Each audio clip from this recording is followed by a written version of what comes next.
सायन हॉस्पिटलचे dean doctor Avinash Supe यांची चौकशी होणार आहे। सहाय्यक पालिका आयुक्त देवेंद्र कुमार जैन यांच्यासह 22 अभियंत्यांचा घोटाळ्यातील सहभाग स्पष्ट झाला असून यातील 9 अभियंत्यांना यापूर्वीच निलंबित करण्यात आले। प्राथमिक चौकशी अहवाल सादर केल्यानंतर या घोटाळ्याची व्यापकता लक्षात घेत आयुक्त सीताराम कुंटे यांनी डिपार्टमेंटल चौकशीचे आदेश दिलेत।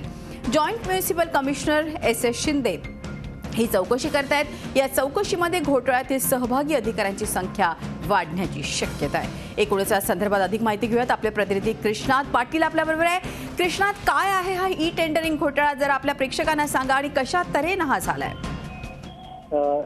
ई टेंडर प्रक्रिया राबवण्याचे महापालिकेने निर्णय घेतला। त्यात काही मुंबई महापालिकेचे अभियंते आहेत आणि जे कंत्राटदार आहेत त्याने घेतलेला आहे।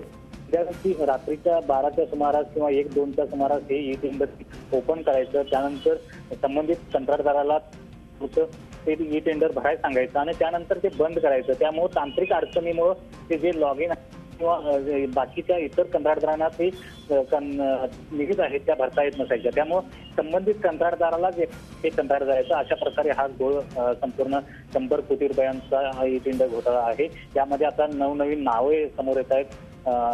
सायन हॉस्पिटलचे डीन जे आहे डॉक्टर नाव समोर येते। यापूर्वी assistant municipal commissioner Devendra Kumar Jain यांच्यावर एफआयआर दाखल झालेले आहे। त्याचबरोबर 22 अधिकाऱ्यांवर एफआयआर दाखल एसीबीने केलेले आहे आणि त्याचबरोबर मुंबई महापालिकेनं या संदर्भातले 9 अधिकारी अभियंते जे आहेत त्यांना निलंबित करण्यात आलेलं आहे। 66 कंत्राटदार आहेत त्यांना ब्लॅकलिस्ट केलेलं आहे। परंतु या डिपार्टमेंटल चौकशीनंतर आणखी काही नावं जी आहेत ते समोर येण्याची शक्यता आहे। त्यामुळे हा जो संपूर्ण घोटाळा आहे मुंबई महापालिकेचा ई टेंडरिंग घोटाळा, यामध्ये आणखी बरीचशी मोठी नावं आहेत ती समोर येऊ शकतात। धन्यवाद कृष्णात, ही माहिती दिल्याबद्दल। कृष्णात पाटील आपले प्रतिनिधी आपल्या बरोबर होते। झी 24 तास रहा एक पाऊल पुढे।